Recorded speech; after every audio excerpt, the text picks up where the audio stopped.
Shalom Aleim. Bapak Yahweh memberkati saudara sekalian. Malam hari ini kita akan bersama-sama mendengarkan firman Tuhan. Dan tema yang saya dapatkan adalah berjalanlah dalam Torah Yahweh, bersukalah dalam kebaikannya. Bapak Ibu Saudara yang terkasih, malam ini kita bersama-sama merayakan Hari Raya Shavuot. Ya, saya tak mundur supaya enggak ngefek, saudara. Ya, kita merayakan Hari Raya Shavuot, Hari Raya yang keempat, saudara ya. Dan hari ini kalau saudara melihat adalah 50 hari setelah Pesah. Jadi saya mengucapkan Hak Sameach Yom Shavuot untuk saudara sekalian. Sebelum saya menyampaikan firman Tuhan, Bapak Ibu, saya ingin menyampaikan sesuatu berkenaan dengan banyaknya orang yang memberikan ucapan selamat Hari Raya Isa Al-Masih, kenaikan Isa Al-Masih. Saya perlu sedikit memberikan penjelasan karena cukup banyak orang-orang yang memberikan ucapan selamat memperingati hari kenaikan Isa Al-Masih 13 Mei 2021. Saya memberikan jawaban, saya ucapkan terima kasih untuk ucapan selamat Hari Raya kenaikan Isa Al-Masih yang membuktikan bahwa saudara itu peduli dengan kami, sayang dengan kami. Untuk itu saya ucapkan terima kasih. Namun demikian, kami tidak merayakan Hari Raya kenaikan Isa Al-Masih. Mengapa demikian? Karena yang saya kenal itu bukan apa kata banyak orang. Yang saya kenal bukan apa kata sinode. Yang saya kenal bukan apa kata pendeta. Tapi yang saya kenal apa kata kitab suci. Dan kitab suci tidak pernah ada perintah merayakan hari raya kenaikan Isa Al-Masih. Nama Isa Al-Masih pun juga tidak tepat. Karena nama yang tepat adalah Yeshua HaMashiach. Jadi mohon maaf kalau saya tidak merayakan perayaan Hari Raya kenaikan Isa Al-Masih. Tapi saya ucapkan terima kasih kepada Bapak Ibu Saudara yang sudah memberikan ucapan, itu tanda bahwa saudara peduli dengan kami. Tetapi saya memberikan sedikit masukan bahwa kami hanya merayakan Hari Raya yang ditulis oleh kitab suci dan yang diperintahkan oleh Bapak Yahweh. Dan itu terdapat di dalam kitab Wayikra pasal 23 atau kitab Imamat. Nah, di sana tertulis tentang hari raya yang harus kita rayakan. Sama seperti malam hari ini. Kita merayakan hari raya yang diperintahkan oleh Bapak Yahweh, yaitu hari raya Shavuot atau hari raya Pentakosta. Untuk menentukan kapan hari raya itu, saudara mungkin bagi yang belum pernah melihat atau mempelajarinya, saudara bisa melihat materi saya yang bertema apakah menghitung Omer itu? Nah, di situ saya sampaikan tentang bagaimana kita bisa merayakan perayaan Shavuot. Kenapa harus kita rayakan? Lalu apa maksud dari menghitung Omer? Semua sudah tertulis dalam kitab suci. Namun demikian sangat disayangkan bahwa orang-orang yang memegang teguh kitab suci yang sama, tetapi pada pelaksanaannya tidak sama. Kami punya beban untuk meluruskannya, sehingga saudara akan berjalan sesuai apa yang ditulis oleh kitab suci. Dan saya jamin itu tidak akan tersesat. Karena tertulis dalam kitab suci. Yang tidak tertulis, ya saudara pikir sendiri. Itulah yang disebut dengan menghitung Omer. Baik Bapak Ibu Saudara, saya perlu sampaikan juga bahwa pada saat orang merayakan Hari Raya Shavuot dalam menghitung Omer, mereka mengucapkan berkat dengan berkata, Baruch ata Yahweh Eloheinu melek haolam, Asher kitsanu bamitvotaf, vet zivanu al zevirat haomer. Nah, mereka membacakan berkat seperti itu, yang artinya, diberkatilah engkau Yahweh Tuhan kami, sumber dari segala makhluk, yang mengkuduskan kami dari miswat dan memerintahkan kami untuk menghitung Omer. Nah, Shavuot itu adalah hari turunnya Torah. Sekali lagi, hari raya Shavuot itu adalah hari raya turunnya Torah. Pada waktu Moshe ada di Gunung Sinai.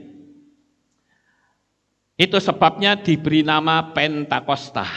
Tetapi sayangnya, orang-orang yang berpegang kepada firman Tuhan, kitab suci yang sama, mereka menolak Torah.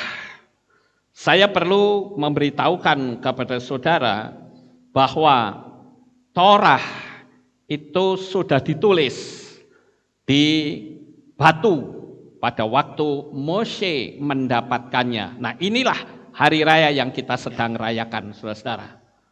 Dan saya membaca salah satu artikel yang sangat luar biasa. Dikatakan bahwa waktu Bapak Yahweh menulis Torah, itu bukan ditulis di lempengan batu cadas. Bukan. Tetapi ditulis di batu onyx. Batu yang berwarna hijau kebiru-biruan. Dan itu batu yang sangat mahal sekali. Dan Bapak Yahweh tulis dengan tangannya sendiri. Jadi saudara bisa renungkan betapa Torah itu sangat luar biasa. Nah, Bapak Ibu yang terkasih, malam hari ini kita bersama-sama akan melihat apa yang dimaksud dengan Torah tersebut. Perlu kita ketahui bahwa Torah itu ada 3 macam. Torah itu artinya peraturan, teaching atau pengajaran, saudara. Jadi bukan seperti apa yang orang luar menyebut, Torah itu adalah hukum, sehingga orang menyebutnya hukum Torah. Padahal sebetulnya Torah itu artinya pengajaran atau teaching. Kalau hukum itu bahasa Ibraninya adalah mispat. Hukum-hukum itu mispatim. Nah, saya perlu perkenalkan terlebih dahulu karena tema kita adalah berjalanlah dalam Torah Yahweh. Perlu saudara ketahui bahwa Torah itu ditulis pada zaman Moshe atau Musa. Sementara sebelum Musa itu Torahnya belum ditulis, tetapi Torahnya itu Torah lisan. Sehingga disebut dengan Torah Sebalpe. Pernah enggak saudara merenung, kenapa Abraham kok bisa mempersembahkan persembahan persepuluhan kepada imam besar Melkisedek? Kenapa? Padahal persepuluhan itu ditulis pada zaman Moshe. Nah, inilah yang disebut dengan Torah Sebalpe atau Torah lisan. Tuhan itu berbicara langsung kepada Abraham secara lisan, tidak menggunakan tulisan. Ini yang disebut dengan Torah Sebalpe. Peraturan-peraturan yang Bapak Yahweh tunjukkan kepada manusia, tetapi melalui lisan. langsung dari mulut ke mulut, saudara-saudara. Dan Abraham menerima itu sebagai Torah lesan. Kemudian setelah Torah lesan, itu ada yang namanya Torah tertulis. Nah, ini yang ada di zaman Moshe. Torah tertulis itu yang disebut dengan Torah Sepiktaf.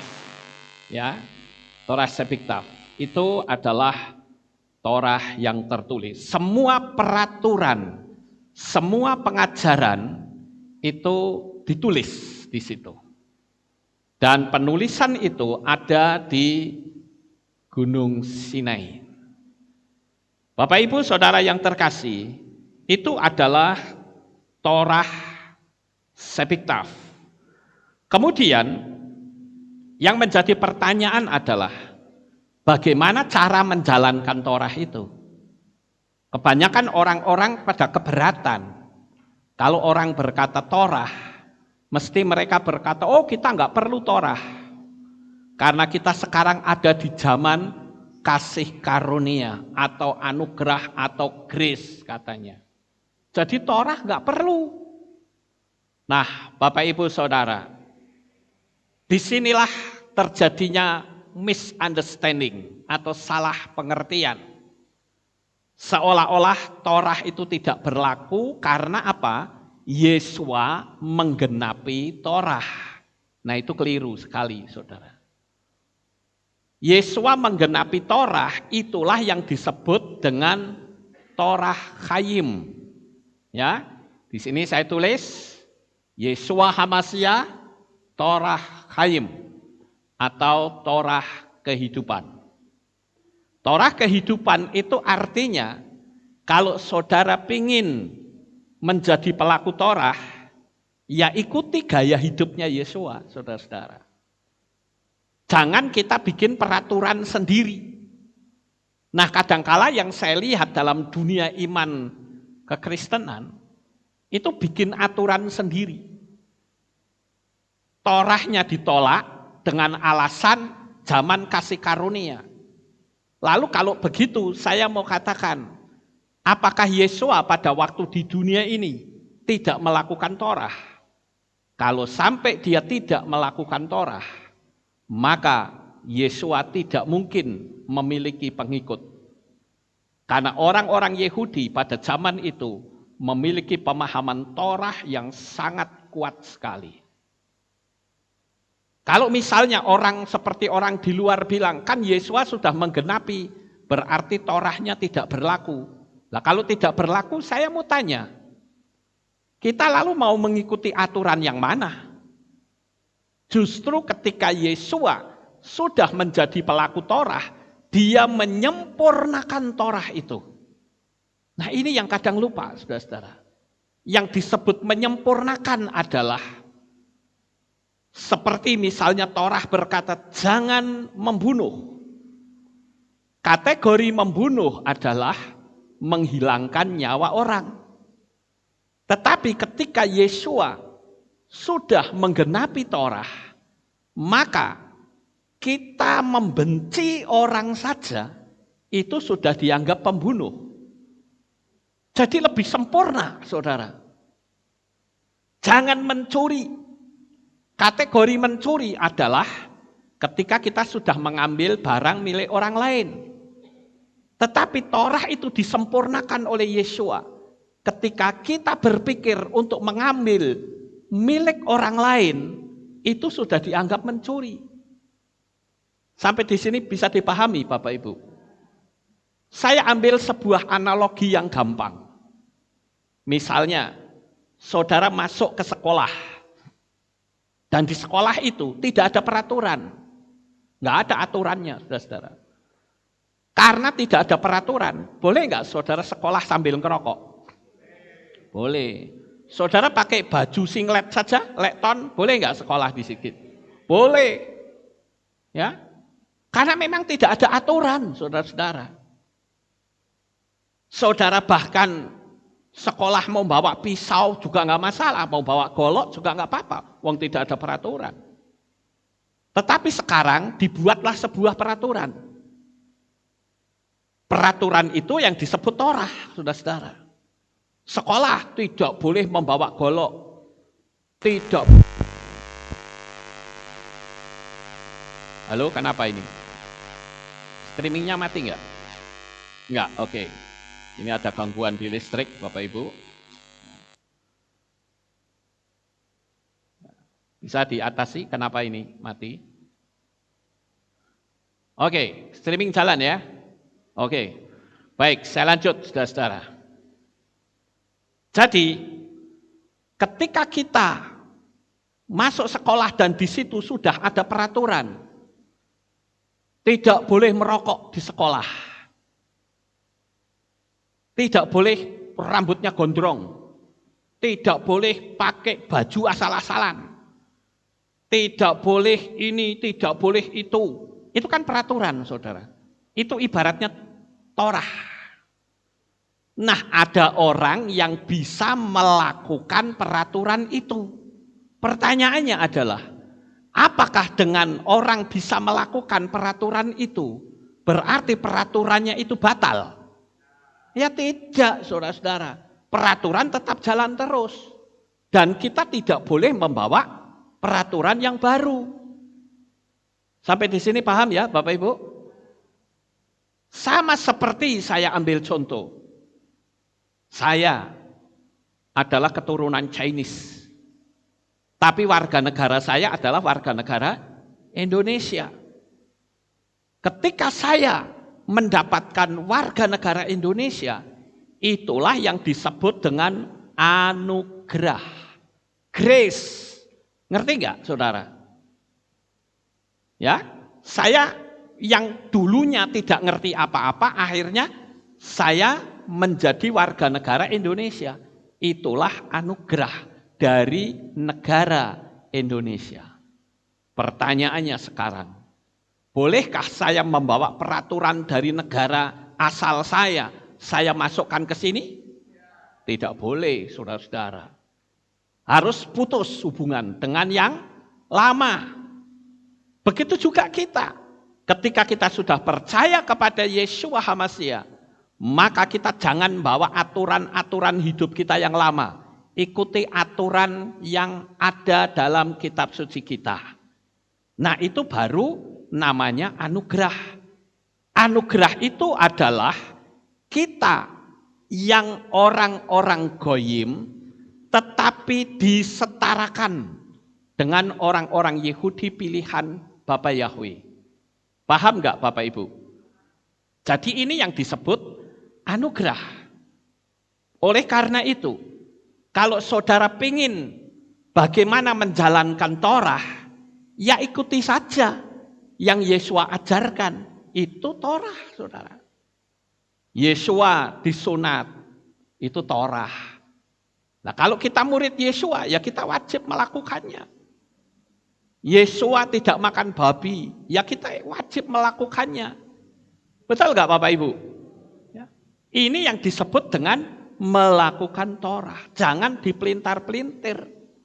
Nah, kebanyakan di luar sana melintar-melintir tentang Torah.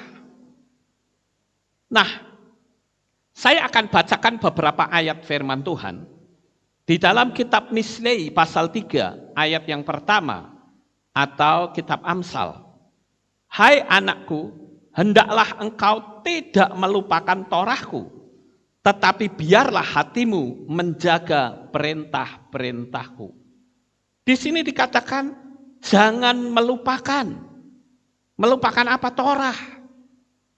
Nah, Bapak Ibu yang terkasih, bahkan kita melihat di sana dikatakan jangan melupakan Torahku, tetapi biarlah hatimu menjaga perintah-perintahku.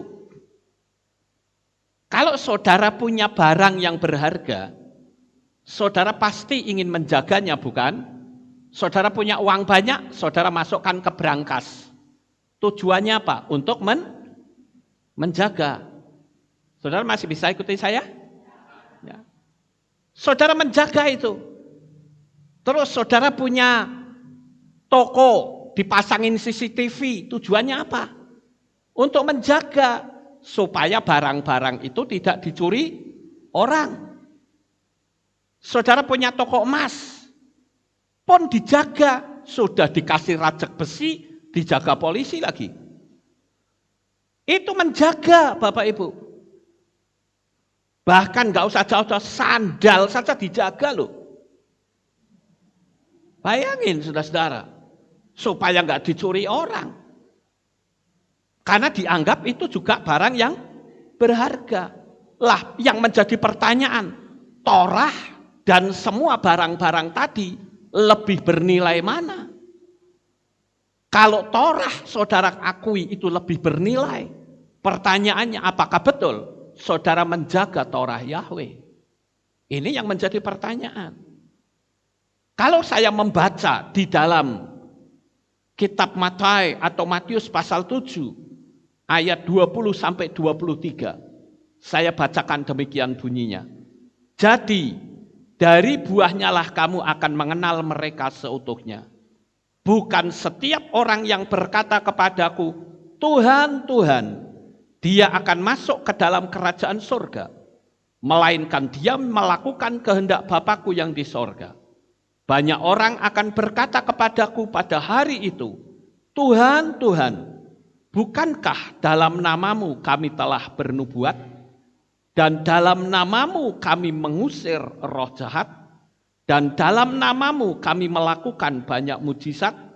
Dan pada waktu itu, perhatikan saudara, aku akan menyatakan kepada mereka, aku tidak mengenal kamu, enyahlah daripadaku, hai kamu yang mengerjakan kejahatan.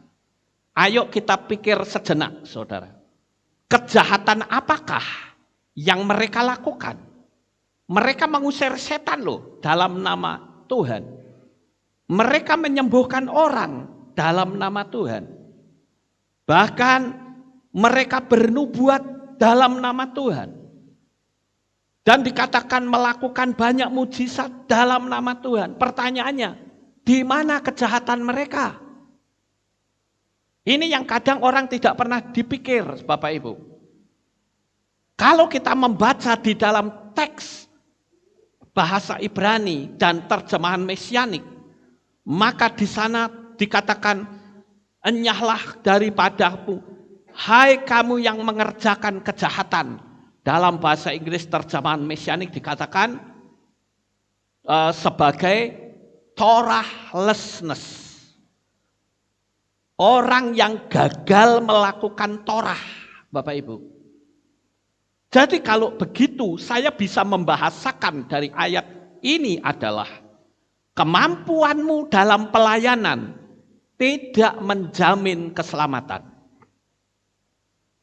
Tidak pernah ada dalam kitab suci yang mengatakan jika kamu bisa pelayanan mimbar di panggung ini, kamu pasti selamat. Tidak ada.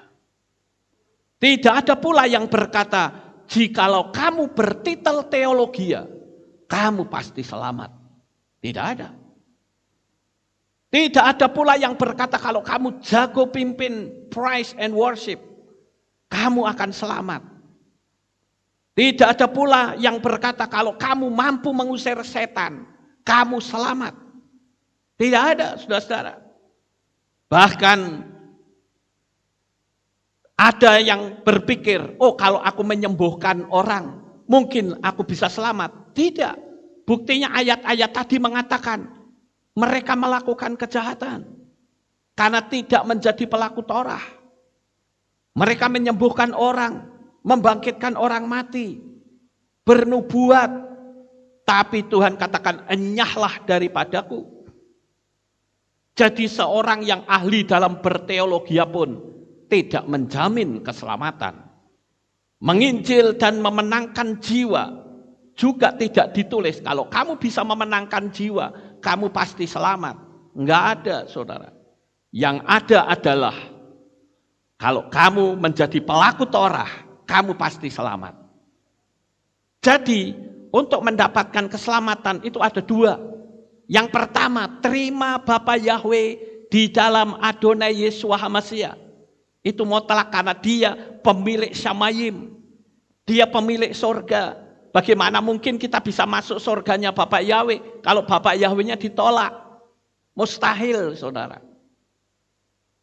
Setelah kita menerima sang pemilik surga, kita dimeterai di dalam namanya, yaitu meterai baptisan pembaharuan.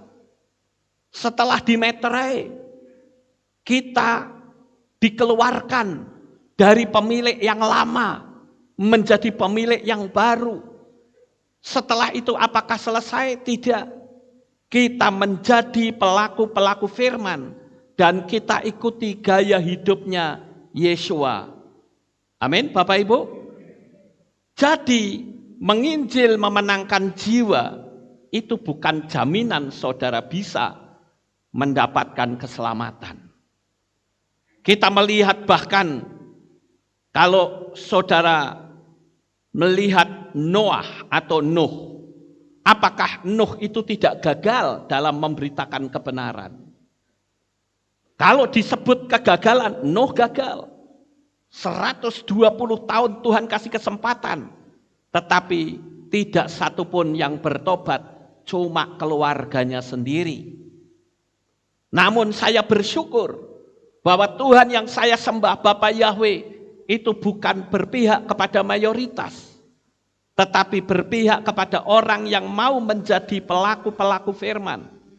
Sekalipun dianggap gila karena bikin bahtera kok di atas gunung. Orang mentertawakannya, orang menghinanya. Tetapi Noah tidak peduli. Dia hanya tunduk dan taat kepada Bapa Yahweh. Sehingga keselamatan itu yang mendapat adalah seluruh keluarga Noah. Jadi kalau begitu saudara, apa maksud dan tujuan kita percaya kepada Bapa Yahweh? Kadang orang hanya cukup sampai di situ, tidak mau melangkah lebih maju lagi. Melalui materi kita pada malam hari ini, saya ingin agar kita benar-benar berjalan dalam Torah Yahweh. Dan saya katakan, keselamatan itu bukan cuma, sekali lagi, bukan cuma percaya kepada Bapa Yahweh di dalam Yesua HaMasiah, tetapi juga memiliki karakter yang baik. Menerima pemilik Syamayim dan punya karakter yang baik. Yang ada adalah orang-orang yang mampu masuk ke Syamayim atau masuk surga adalah orang yang mampu menjaga hati, orang yang memiliki karakter yang baik. Dan karakter yang baik itu direfleksikan. Itulah yang dinilai oleh Tuhan. Dan karakter yang baik itu adalah sifat dari Tuhan sendiri. Bapak Ibu Saudara yang terkasih, mari kita lihat sejenak di luar sana. Pernah ada orang yang memberikan telepon kepada saya, dia bilang begini, Pak Lukas kenal gak seseorang yang namanya si A ini? Saya bilang gak kenal. Emang kenapa? Saya gak tahu Pak, kenapa orang ini luar biasa di luar menjelek-jelekan Pak Lukas. Lalu sebetulnya apa kesalahan mereka? Saya bilang lah, saya kenal saja tidak kok. Mereka seperti itu ya buat saya enggak masalah. Ya. Karena saya hanya berpikir, yang penting saya jalani hidup ini benar. Selama saya menjalani hidup yang benar, Bapak Yahweh sendiri yang akan menilai. Amin, Bapak Ibu.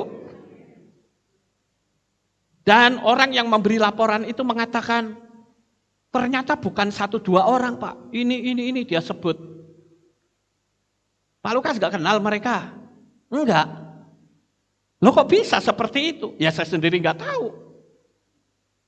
Pernah sekali waktu saya didatangi oleh seorang tua. Dia dari Katolik, saudara-saudara. Saya ingat ini sudah mungkin 10 tahun yang lalu ada.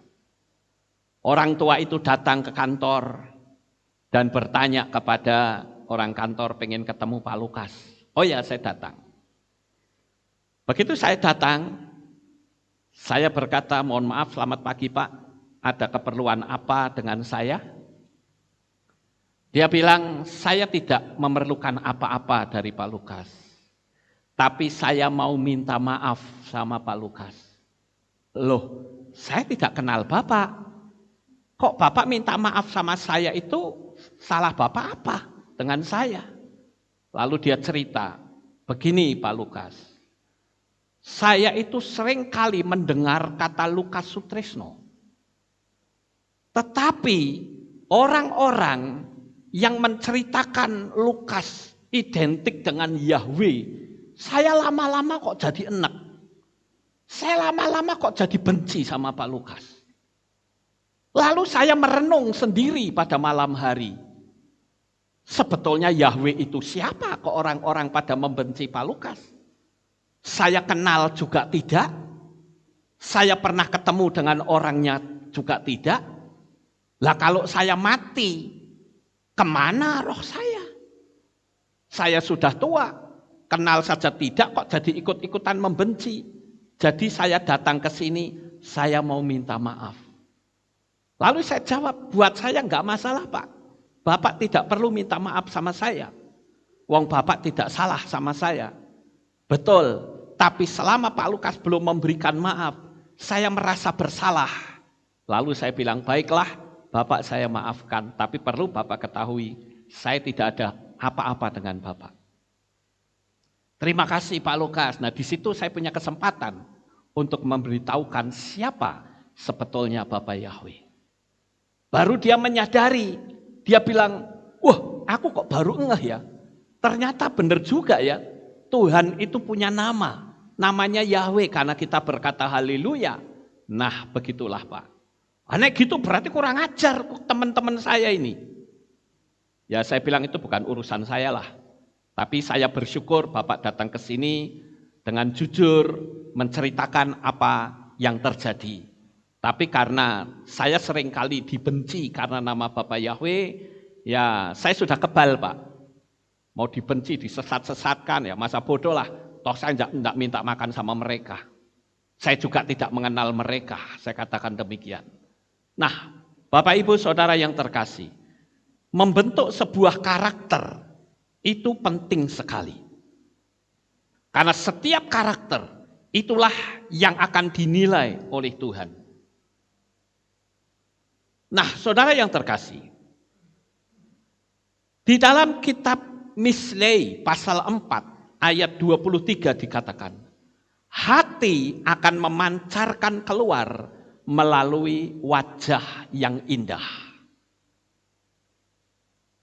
Jadi ketika wajah kita itu bisa memancarkan keceriaan, tidak ada sorot kebencian dan kepahitan hati, maka hidup kita itu berkenan di hadapan Tuhan. Ayo sekarang kita belajar untuk mengkoreksi diri kita sendiri Bapak Ibu. Adakah saya melihat seseorang dengan kebencian? Atau saya melihat dengan ketulusan hati? Saya selalu berusaha melihat siapapun, saya akan melihat dari sisi baik orang itu. Karena kalau kita mau melihat sisi buruk, tidak ada manusia yang sempurna.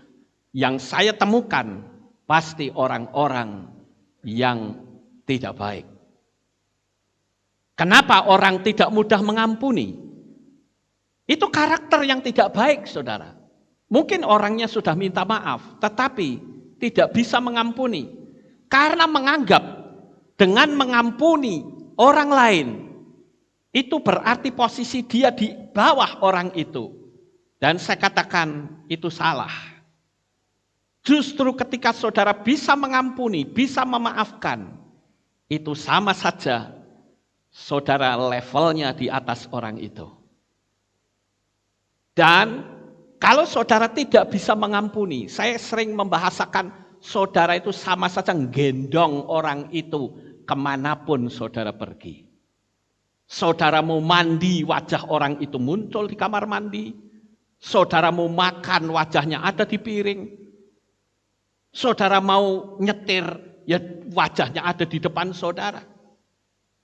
Tapi coba ketika saudara berdoa melepaskan pengampunan, nanti tiba-tiba seperti ada kekuatan yang aneh yang keluar dari diri saudara. Keluar. Dan itu adalah beban dosa saudara, itu lepas. Tuhan ingin, mumpung kita masih punya kesempatan, ayo saudara, kita benahi hidup kita, supaya kita bisa dengan mudah mengampuni orang yang bersalah kepada kita semuanya. Di dalam kitab Tehillim atau Mazmur 37 ayat 37 dikatakan, perhatikanlah orang yang tulus dan lihatlah orang yang jujur, karena akhirnya pada orang itu ada damai sejahtera.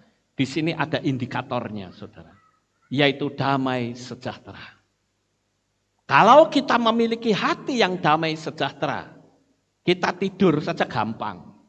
Kita nggak akan kena penyakit dalam, saudara. Tapi kalau saudara nyimpen kepahitan hati, kebanyakan orang pasti kena kanker. Tapi kalau saudara bisa melepaskan pengampunan, saudara berpikir, kalau saya pahit hati terus mau ngapain? Kenapa itu dijaga? Luka hati saudara, bukankah harusnya diobati? Lepaskan saja pengampunan. Saya tidak tahu apakah saudara yang ada pada malam hari ini di tengah-tengah kita memiliki hati yang tidak mudah mengampuni. Memiliki hati yang masih ada rasa pahit dengan orang lain. Saya katakan, posisimu dalam bahaya di hadapan Tuhan. Sekali lagi, camkan kata-kata saya. Ketika engkau masih memiliki kepahitan hati, engkau masih memiliki kedengkian dengan orang lain, posisimu dalam bahaya di hadapan Tuhan.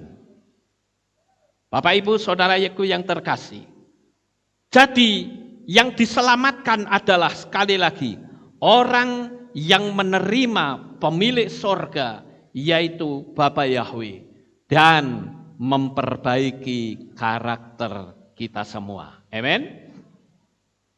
Kalau misalnya saya diajak ke Jerman oleh seseorang yang belum pernah ke Jerman, saya gamang, saudara-saudara. Apakah bisa saya sampai ke Jerman? Tapi sebaliknya, kalau presiden Jerman yang panggil sama saya, atau konselor Jerman panggil saya tidak akan ada keraguan. Saya pasti sampai ke Jerman dan mendapatkan fasilitas yang terbaik. Begitu juga dengan Yesua. Yesua itu adalah pemilik Shamayim. Dia adalah Bapa Yahweh sendiri yang turun ke dalam dunia ini. Dan saya percaya ketika saudara mengikuti dia, maka jaminan keselamatan itu sudah pasti. Saudara lihat bagaimana tentang perumpamaan tentang seorang hamba yang berhutang 10 talenta. Namun akhirnya setelah dibebaskan, ada pegawainya atau temannya yang lain yang berhutang lebih sedikit saja dia tindas, sehingga pengampunan hutang itu dibatalkan. Sama seperti kita. Kita itu berdosa besar di hadapan Tuhan. Dan Tuhan sudah mengampuni segala kesalahan dan dosa kita. Kita diampuni sehingga kita mendapatkan hak untuk mendapatkan keselamatan. Bapak Ibu Saudara yang terkasih, saya pernah membaca sebuah artikel yang cukup menarik, menjadi sebuah ilustrasi. Ada 3 buah tong. Tongnya itu dari kayu yang sama, dari bahan yang sama, bentuknya pun sama. 3 tong kayu itu yang satu diisi sampah, dan yang satunya lagi diisi air, dan satunya lagi diisi anggur. Yang diisi sampah, ternyata orang tidak suka untuk mendekatinya, apalagi berdekatan dengan tong yang berisi sampah. Tong yang kedua yang berisi air, orang datang dan bahkan bisa mencedok air dan merasakan melepaskan dahaga. Tetapi ada satu tong lagi yang berisi anggur, di mana orang sangat menyukainya. Nah, Bapak Ibu yang terkasih, tong itu memiliki kapasitas yang sama, dari bahan yang sama, tapi nasib mereka berbeda. Jadi, apa yang ada di dalam diri mereka, itulah yang menentukan saudara itu berkenan atau tidak di hadapan Tuhan. Itu sebabnya malam hari ini kita belajar untuk kita menjadi pelaku-pelaku Torah.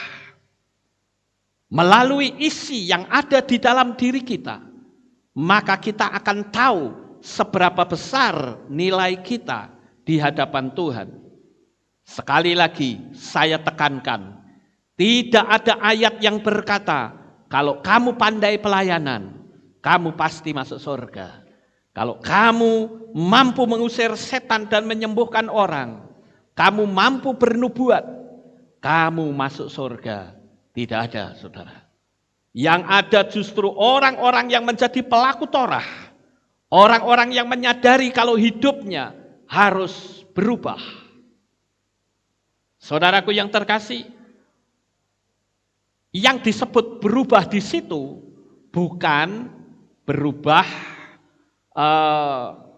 sama seperti misalnya contoh saya dan anak saya itu pasti punya DNA yang sama. Tetapi anak saya tidak harus punya karakter yang sama dengan saya. Contoh misalnya ada orang yang punya anak 5. Apakah semua karakter itu sama dengan bapaknya? Tidak. Ada yang karakternya melankolis, gampang melo, ya. Kalau terima sesuatu, "Duh Tuhan, terima kasih." Ada juga yang begitu terima langsung dia loncat-loncat. Berbeda. Tetapi arahnya satu, dia bisa berterima kasih dan bersyukur. Sama seperti saya, saudara-saudara. Karakter saudara itu tidak bisa berubah menjadi saya. Dan jangan coba-coba untuk merubah. Karena kalau saudara merubah, itu tidak akan kekal. Saya ambil sebuah ilustrasi. Saya itu pengen belajar, ya, nyontoh dari orang-orang yang punya ciri khas di pelayanan di sini, saudara. Saya lihat ada seseorang, coba saudara bisa tebak enggak? Kalau nyanyi, itu begini. Kiloyitos Adonai, kiloyitos Yahweh, Amu. Siapa? Siapa? Salah. Gini loh.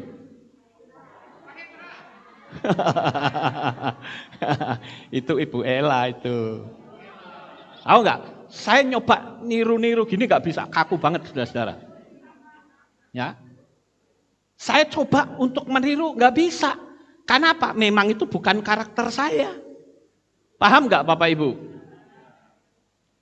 Terus ini ada lagi. Saudara, kita adalah orang yang luar biasa. Kehidupan kita itu kita berada luar biasa. Ayo kita sembah Tuhan kita yang luar biasa. Siapa? Saya mau niru gitu nggak bisa juga, saudara-saudara. Ya, itu tandanya apa? Saya tidak bisa meniru. Ya. Terus ada lagi. Ayo kita nyanyi. Hatiku sekarang girang, haleluya. Hatiku sekarang girang. Siapa? Wow, saudara ngerti kan? Itu. Jadi semua orang punya ciri khas masing-masing. Punya karakter masing-masing. Ya.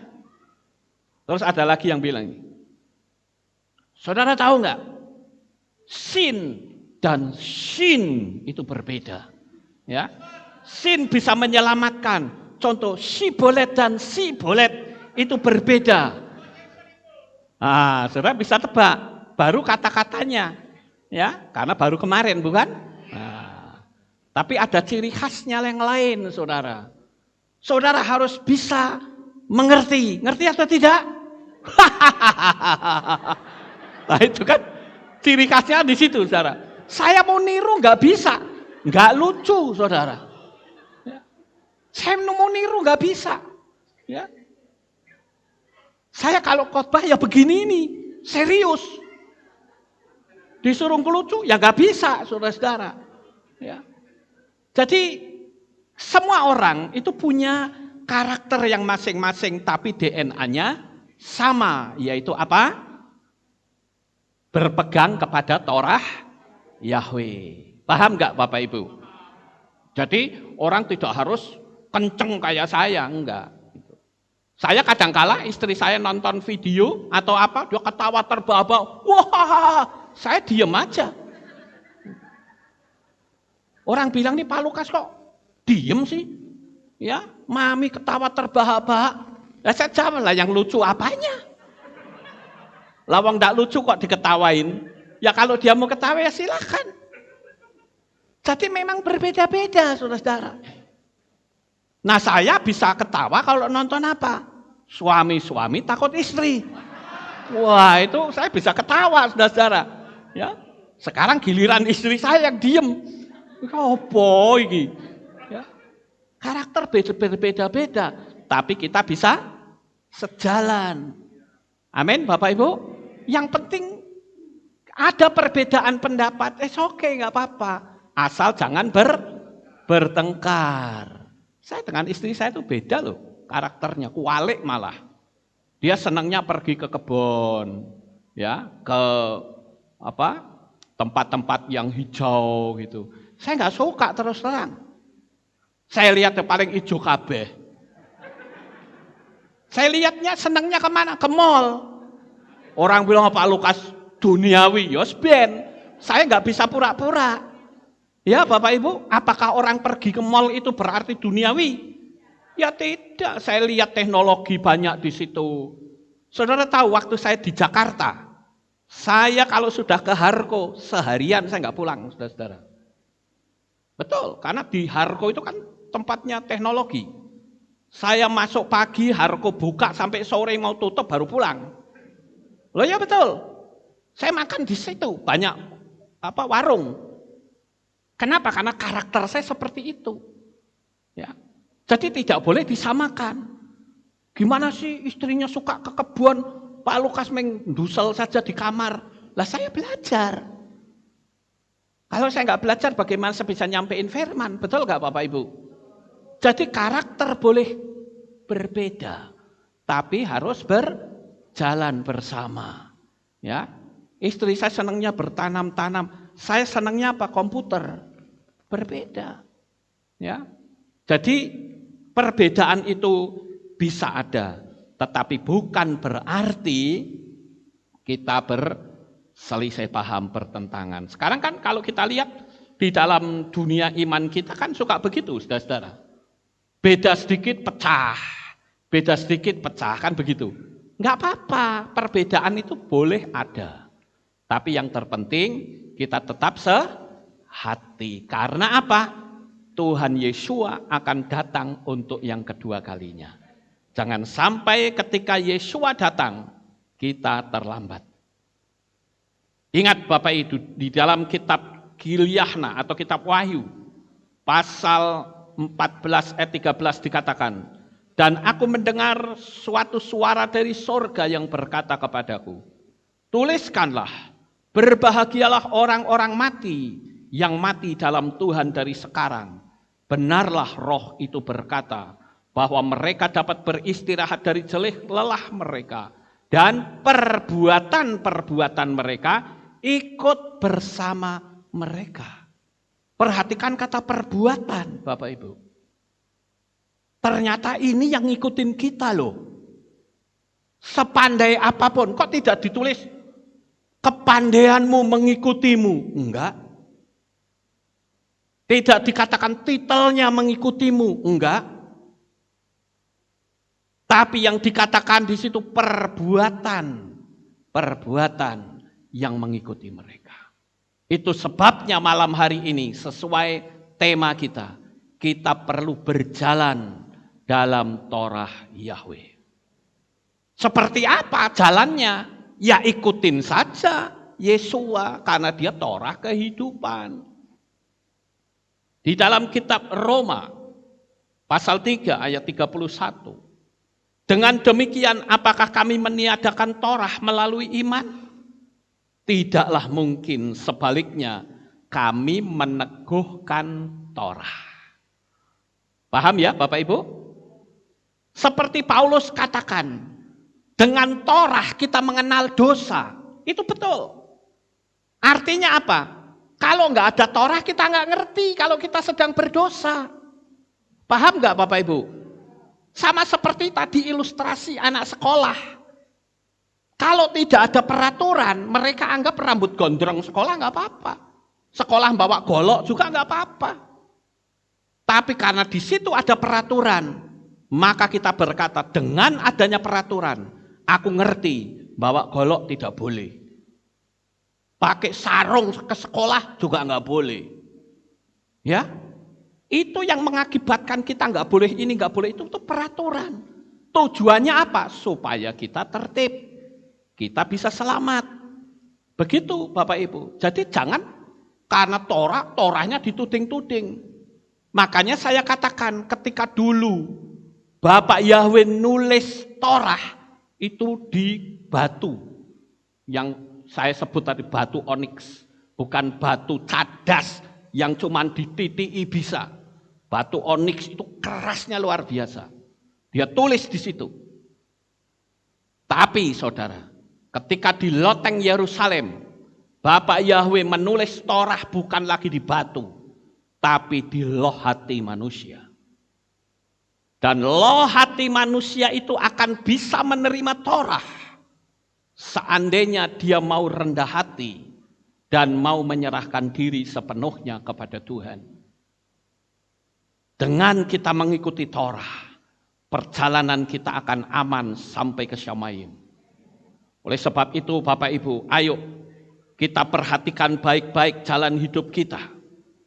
Anugerah atau grace itu sekali lagi, karena kita orang Goyim, memiliki kedudukan yang sama dengan orang Yahudi, tetapi Torahnya, peraturannya tidak boleh dihilangkan. Orang-orang Tionghoa, orang-orang Arab, orang-orang India yang menjadi warga negara Indonesia harus ikuti peraturan yang ada di negara Indonesia. Tidak boleh membawa peraturan negaranya masing-masing. Amen. Kenapa? Karena seperti kita itu disebut sebagai pohon zaitun yang liar. Yang dipotong, dientenkan. Bukan dicangkok ya istilahnya. Kalau dicangkok kan keluar. Ini dientenkan, sudah ditempelkan. Dan kalau ditempelkan ini harus dipotong dengan yang lama. Ikut yang baru. Itu yang disebut enten. Keselamatan pun begitu. Jangan kita bawa aturan-aturan lama.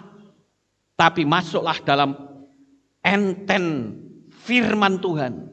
Sehingga kehidupan kita ini menjadi berkenan di hadapan Tuhan. Bapak Ibu Saudara, kemarin saya baru menyampaikan satu hal yang sangat penting sekali. Yaitu masa kedatangan Tuhan yang sudah sedemikian dekat. Tanggal 14 Mei kemarin Israel baru merayakan Hari Raya Kemerdekaan. Apakah dengan seperti itu? Apa maksudnya kita mengingat? Karena kita mengingat bahwa Israel merdeka, Yesua pernah ngomong ini. Ya, Yesua katakan bahwa ada generasi ini tidak akan mati sampai semuanya itu terjadi. Saya sudah sampaikan kemarin ya, ini timeline-nya 80 tahun sampai masa The Great Tribulation. Dan kita hitung dari Tehillim 90 atau Mazmur 90 ayat 10. Ini umur manusia paling 70, kalau kuat 80. Berarti sudah dipatok seperti itu. Nah kalau ada orang yang tahun 48 itu lahir, dia melihat atau hidup di masa kemerdekaan Israel, hitung sampai sekarang sudah umur 73 tahun. Kalau seandainya kita hitung sampai 80 tahun, berarti cuman tinggal berapa? 7 tahun. Lah kalau kita hitung masa penguasaannya anti Hamasiyah, betul-betul sudah ada di depan mata kita, saudara. Nah ini saya diingatkan kembali untuk kita belajar tentang perhitungan. Adam, ini nama Adam ya. Alef, Dalet, Mem. Alef, ini Adam, mewakili Adam. Dalet itu mewakili Daud. Mem itu mewakili Mesias. Kalau dihitung dari Adam sampai Daud 2891 tahun. Dari Daud sampai Mesias 2891. Kalau dihitung ini ditambah ini ya, jadinya berapa ini? 5782 tahun. Nah, sekarang kita lihat nih tahun berapa nih? 5781. Tinggal setahun lagi. Apakah Yesua bisa hadir 1 tahun lagi? Kemungkinan bisa. Bahkan kalau dia mau datang nanti malam pun bisa, Bapak Ibu. Saya memang tidak menentukan kapan waktunya. Ya. Tapi kalau kita main hitung-hitungan, kedatangan Yesus itu sudah ada di depan mata kita. Ayo benahi hidup kita, mumpung masih ada kesempatan. Ya, jika Mesias belum datang, berarti dia masih memberi kesempatan kepada kita untuk mendekat dengan Tuhan. Saudara tahu, agenda NWO itu tahun 2030. Seluruh dunia sudah harus berada di bawah kekuasaannya. Jadwal yang sudah ditentukan semua tepat sekali, saudara, untuk tahun ini. Nanti akan ada apa, semua sudah terjadwal. Dan itu sudah bocor keluar. Mereka langsung menstempel fake, tapi faktanya jadwal itu jalan terus. Hati-hati, saudara. Saya mengingatkan kita malam ini agar supaya, karena kita kan tidak tahu kapan kita mati, saudara. Kapan kita mati tidak ada yang tahu. Tapi kalau kita sudah membenahi hati kita sudah membenahi hidup kita mau mati nanti malam pun no problem. Kenapa? Karena kita sudah dijamin keselamatannya oleh Bapa Yahweh. Oleh karena itu Bapak Ibu, saya ingin saudara, ayo mungkin bisa mengulang-ulang kembali video-video saya. Ini materi yang ini ada di sini ya. Berjagalah, waktunya sudah dekat. Ini saya khotbahkan 5 bulan yang lalu. Penontonnya sudah ada 27.000 yang nonton, saudara-saudara. Dan saya bersyukur banyak komen-komen yang ada di bawahnya memberikan respon yang sangat baik. Oleh karena itu, ayo di perayaan Hari Raya Syafuat itu, ayo kita menjadi pelaku-pelaku Torah. Kita jalani hidup kita sebaik mungkin, sehingga kehidupan kita semakin berkenan di hadapan Tuhan. Sukses besar untuk saudara, Bapak Yahweh memberkati. Haleluya. Kita tunduk kepala dan kita akan berdoa. Kami mengucapkan terima kasih dan syukur kepadamu ya Tuhan. Malam hari ini kami bersama-sama boleh melihat karya kasih Bapa yang begitu sempurna. Engkau telah menjadi pelaku Torah, sehingga kami akan mencontoh kehidupan Yesua. Walaupun kami menyadari kami belumlah sempurna, tetapi kami akan menjadi pelaku-pelaku firman. Terima kasih ya Tuhan. Inilah doa syukur yang kami naikkan ke hadirat-Mu. Di dalam nama Adonai Yeshua HaMashiach, Juru Selamat kami yang ajaib, kami sudah berdoa dan mengucap syukur. Amin. Haleluya.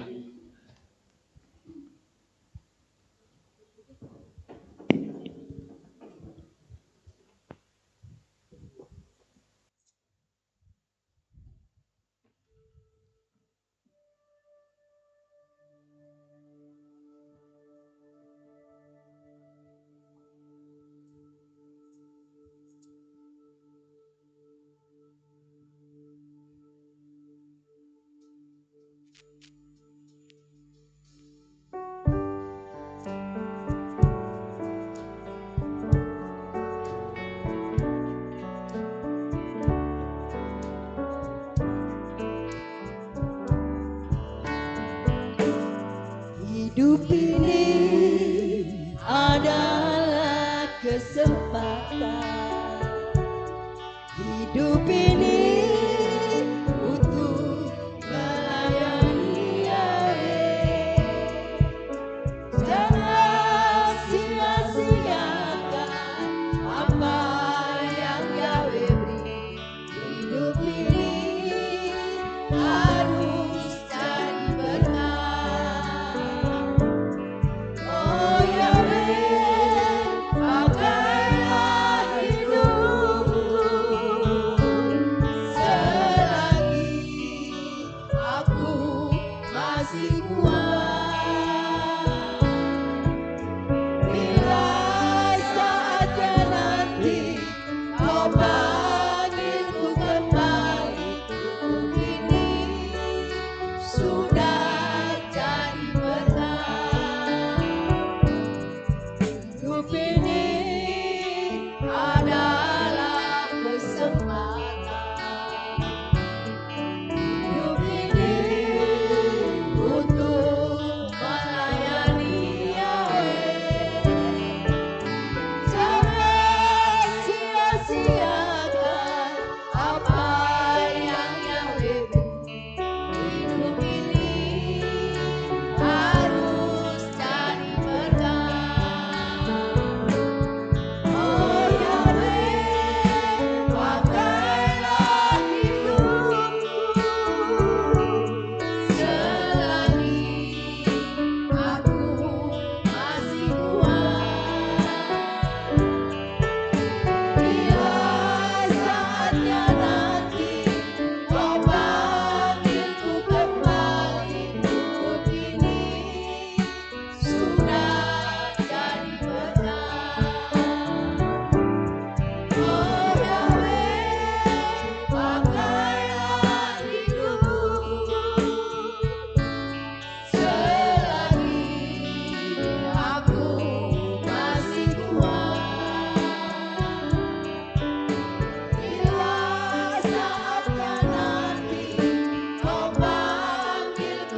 Brother mengucapkan Hosamea Sapot 5781 Bapak Yahweh memberkati. Haleluya.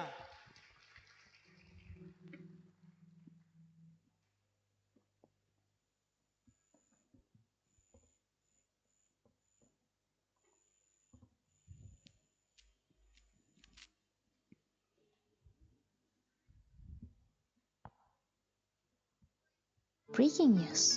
Shalom, berjumpa kembali dalam Aleph Tau Breaking News. Selamat datang bagi saudara yang baru pertama kali beribadah di tempat ini. Selamat bergabung dalam keluarga besar Kehilat Aleph Tau Magelang. Berikut kami sampaikan pengumuman minggu ini. Kami mengajak seluruh jemaat Kehilat Aleph Tau untuk hadir dalam doa pagi yang diadakan setiap hari Senin hingga Jumat pukul 5 pagi. Kami mengundang jemaat lansia bersama-sama hadir dalam ibadah lansia yang diadakan setiap hari Jumat pukul 4 sore di Kehilat. Bagi kaum wanita, hadirilah ibadah wanita yang diadakan setiap hari Jumat pada minggu pertama dan ketiga pukul 6 sore di Kehilat. Bagi saudara yang berjiwa muda, mari bersama-sama memuji Bapa Yahweh dalam ibadah Yud yang diadakan setiap hari Sabtu pukul 5 sore di Kehilat. Ibadah anak telah kembali dilaksanakan. Untuk itu, kami menghimbau Bapak, Ibu, Saudara dapat mengajak putra atau putrinya untuk datang dalam ibadah anak setiap hari Minggu pukul 9 pagi di Kehilat. Dan bagi saudara yang tinggal di luar Magelang, saudara dapat mengajak putra atau putri saudara untuk mengikuti ibadah anak melalui channel YouTube Aleph Tau Kids. Demikian pengumuman minggu ini. Sukacita melimpah. Saudara, saya mengajak saudara kembali lagi untuk memuji Tuhan. Siapa yang mau kembali memuji nama Yahweh? Saya undang saudara bagi berdiri. Yuk sama-sama kita mau menyanyi buat Tuhan. Kita mau memuji namanya yang dahsyat. Amin. Tepuk tangan sama-sama. Hey, hey, hey, hey, hey, hey, hey, hey, hey, hey, hey. Haleluya. Berjalanlah dalam Torah Yahweh. Katakan bersukalah dalam kebaikannya. Katakan kuduskan, kuduskanlah nama Yahweh. Katakan diberkati. Lagi katakan berjalanlah, berjalanlah dalam Torah Yahweh. Berjalanlah, bersukalah dalam kebaikannya. Siapa yang kita tinggikan saudara? Kuduskanlah nama Yahweh. Katakan aku diberkati. Diberkati orang yang percaya. Nama siapa? Nama Yahweh. Hey.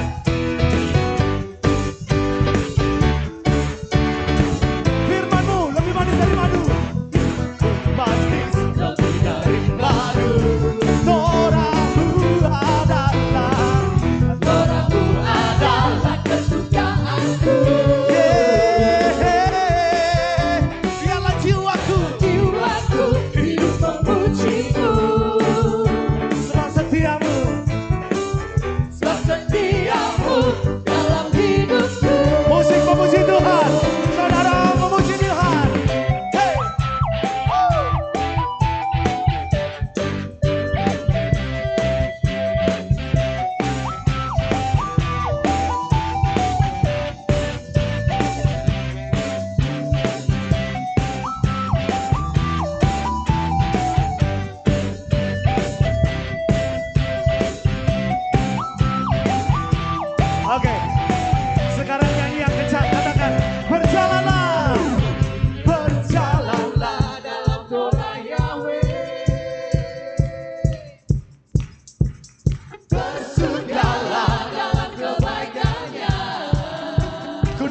Nama siapa saudara? Kuduskanlah nama Yahweh. Diberkatilah. Diberkati orang yang percaya. Sama-sama kita katakan. Berjalanlah dalam Torah Yahweh. Bersugahlah. Bersugahlah dalam kebaikannya. Bersugahlah. Katakan. Kuduskanlah Nama Yahweh. Diberkati. Berkati orang yang percaya. Sekali lagi katakan. Oh, berjalanlah. Berjalanlah dalam Torah Yahweh. Bersugahlah. Bersugahlah dalam kebaikannya. Katakan kuduskan nama Yahweh. Hey. Kuduskanlah nama Yahweh. Diberkati orang yang percaya. Nama siapa? Nama Yahweh. Haleluya. Biarlah nama Yahweh dikuduskan. Amin. Tinggikan namanya. Yes. Saya mengucapkan Hak Sabot Samea. Bapak Yahweh memberkati saudara sekalian. Amin. Saya serahkan kepada Bapak Gembala.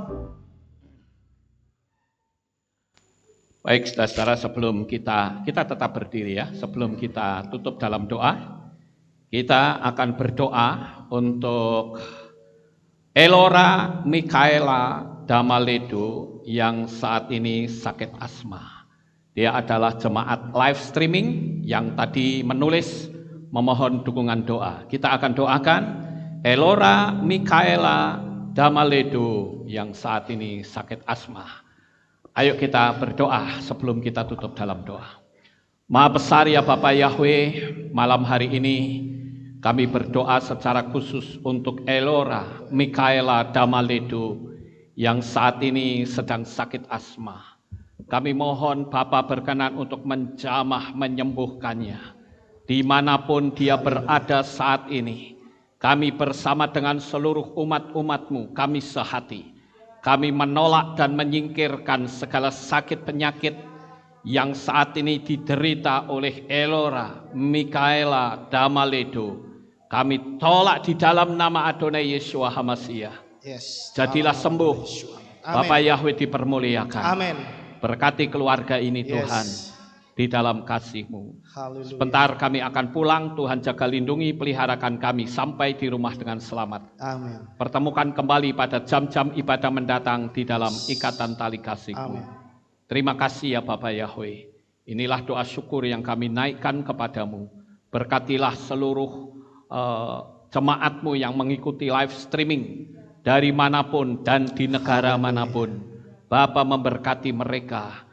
Kami berdoa supaya mata pencaharian mereka Bapa berkati. Amin. Sehingga tiap-tiap bulan mereka hidup tidak berkekurangan tapi justru Amin. berkelimpahan. Amin. Diberkatilah mereka yang mengikuti live streaming ini. Amin. Di dalam nama Adonai Yeshua HaMashiach kami berdoa. Mari kita angkat tangan kita dan kita akan menerima berkat Kohanim. Haleluya. Haleluya. Yevarecheka Yahweh wa yismereka.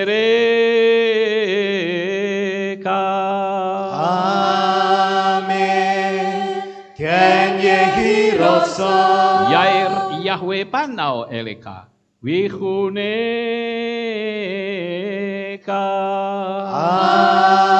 Amin. Ken yehiroso.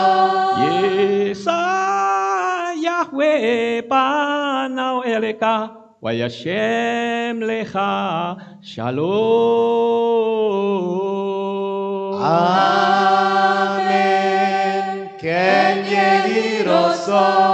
Baruk atapair ufaruk atapesadeh. Engkau akan diberkati di kota dan kau akan diberkati di ladang. Amin. Baruk peripitne kau friatmat kau frifahem teka shekar ala peka wa esterotsoneka.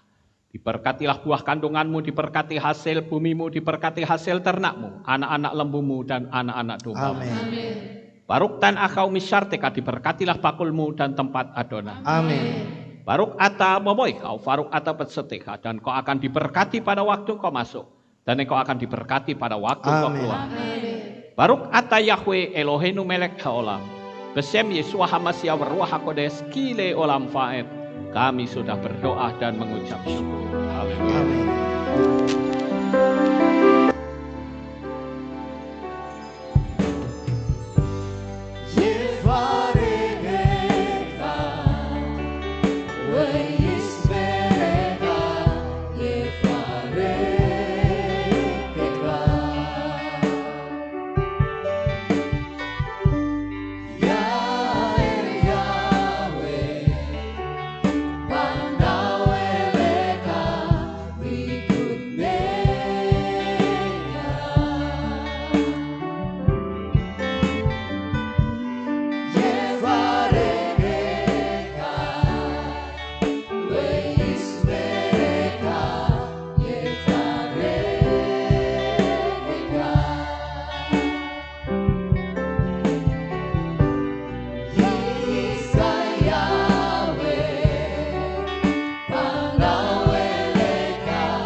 Mari katakan, We Hashem Leka. Shalom. Shalom. Shalom.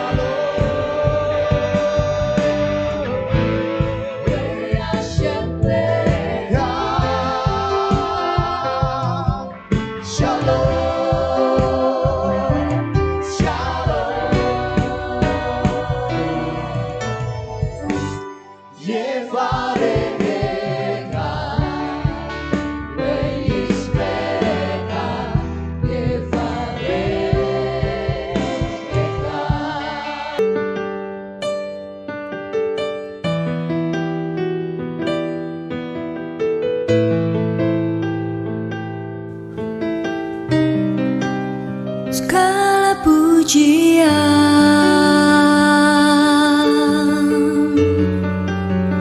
hanya untuk-Mu Tuhan, segala kehormatan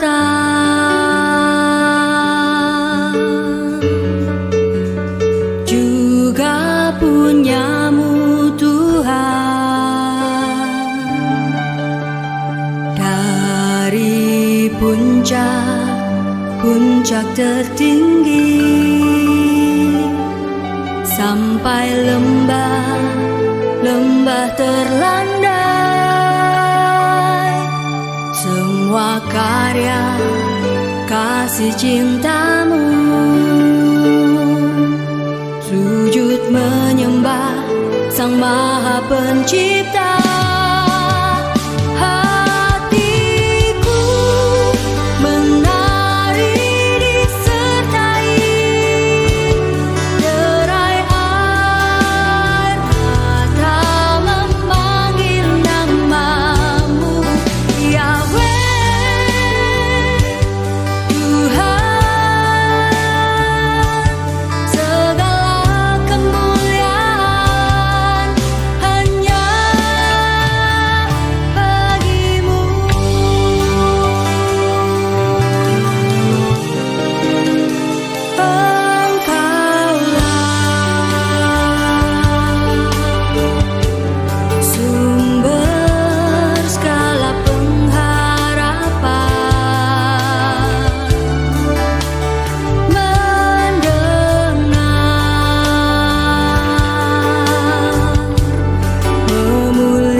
Menjadi bahagia